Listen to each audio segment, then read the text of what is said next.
Before we start, I need a favor. Let me know in the comments what's been done right or wrong. This also helps me create better content for you all. What gets the most retention and comments will win. And check out our Creepy Tales playlist. And now we begin. I noticed it this morning when I was getting dressed. The silence in my chest where my heartbeat should be. I pressed my palm against my ribs, waiting for that familiar rhythm, but there was nothing. Just cold, empty quiet. Strange. But I had things to do, people to see. So I ignored it and went about my day. That was my first mistake. I stopped by the corner deli for my usual coffee and bagel. Tony, the owner, greeted me with his typical smile. "The usual, my friend?" "Please," I said, counting out exact change. Funny how my hands felt so cold, even in the warm shop. Tony handed me the coffee, and when our fingers touched, his smile faltered. Just for a moment. His eyes went wide, like he'd seen something terrible. Then he blinked, and the moment passed. "Have a good day," he said, but his voice sounded distant. Hollow. I was halfway down the block when I heard the crash behind me. When I turned, I saw Tony collapsed behind the counter.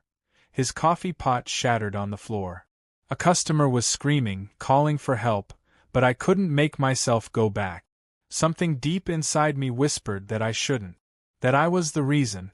At the office, I went through the motions of my job.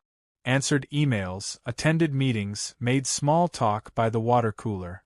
But everywhere I went, people started looking pale. Distracted. Like they were listening to something only they could hear. My coworker Janet was fine when we started our 2 p.m. meeting. Bright, energetic, complaining about her teenager's attitude. But halfway through our presentation review, she stopped mid-sentence and pressed her hand to her chest. "That's weird," she said. "I can't. Do you feel that?" "Feel what?" "Nothing. I feel nothing." Her face went white. "My heart. I can't feel my heart beating." She slumped forward onto the conference table. I called for help, but by the time the paramedics arrived, Janet was cold. They said it looked like sudden cardiac arrest. No warning signs. No explanation. Just like Tony. I went home early, claiming I felt sick. Which wasn't exactly a lie. Something was very wrong with me. I just didn't know what yet. That evening, I tried calling my sister. She sounded happy to hear from me, asked about work, told me about her kids. Normal conversation. But as we talked, her voice started changing. Getting quieter. More strained. "Lisa, are you okay?" I asked. I feel strange. Like I'm forgetting something important. Something about breathing." She laughed, but it sounded forced. "Silly, right? Forgetting how to breathe." The line went quiet. Then I heard the phone drop. I drove to her house, using the spare key she'd given me. I found her on the kitchen floor, the phone still in her hand. Her lips were blue, her eyes staring at nothing. The paramedics said it looked like she'd simply stopped breathing. No blockage, no medical reason. She'd just forgotten how. Standing in her kitchen, surrounded by the chaos of emergency responders, I finally understood. I pressed my hand to my chest again, feeling for that heartbeat that should have been there. Nothing. When had it stopped? Yesterday? The day before? I tried to remember, but the memories felt foggy. Like looking through dirty glass. I remembered going to bed Sunday night, remembered my alarm going off Monday morning. But what happened in between? Monday. Yesterday.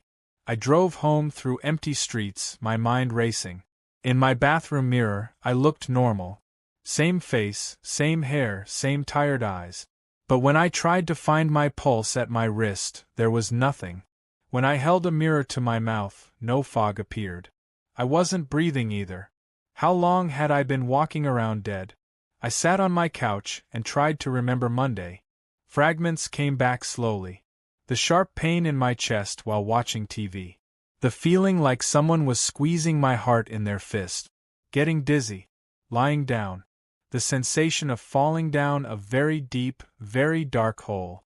Then nothing until Tuesday morning when I woke up feeling different. I hadn't woken up. I just continued.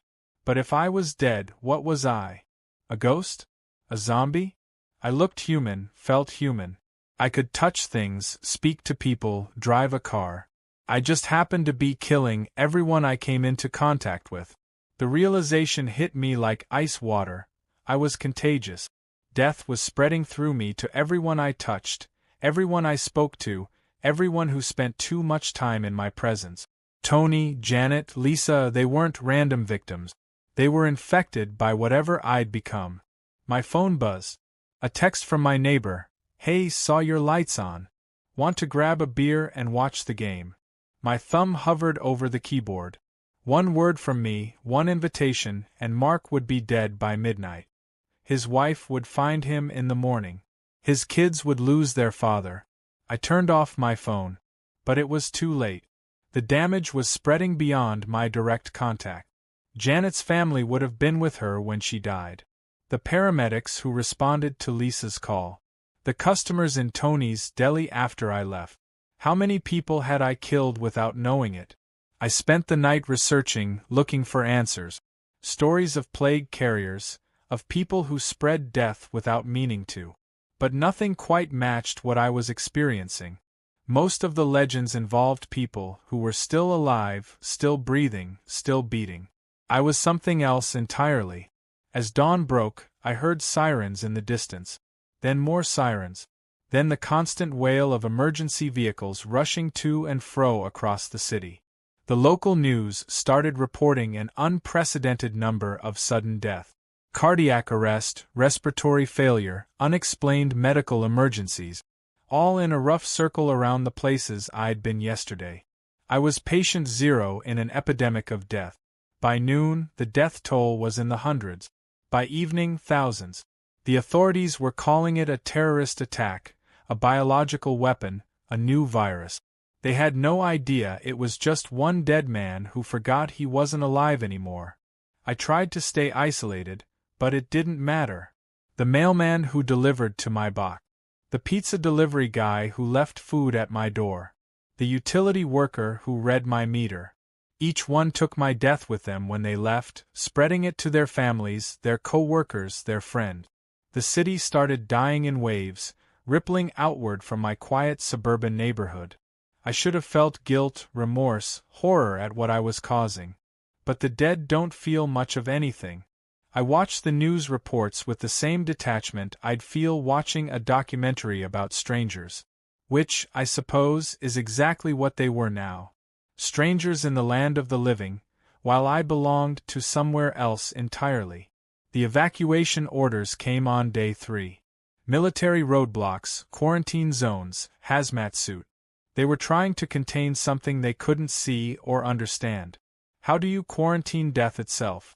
By day 5, the city was empty except for soldiers and scientists and me. They went door to door, looking for survivors, looking for answers. When they knocked on my door, I almost answered. Almost let them in. But I'd learned my lesson about contact with the living. I watched through my window as they moved on to the next house. Within hours, the entire search team was dead. The scientists who examined their bodies died next. Then the soldiers who transported the bodies. The quarantine zone expanded. Cities became ghost towns. States declared emergencies. And still, I remained in my house, the epicenter of it all, watching the world die on the news. My heart stopped beating yesterday. Today, I stopped the world from beating too. Tomorrow, I think I'll take a walk. There are still so many people to meet. I hope we have satisfied that itch in the back of your brain. Again, check out our Creepy Tales playlist. Like and share if you want more videos like this.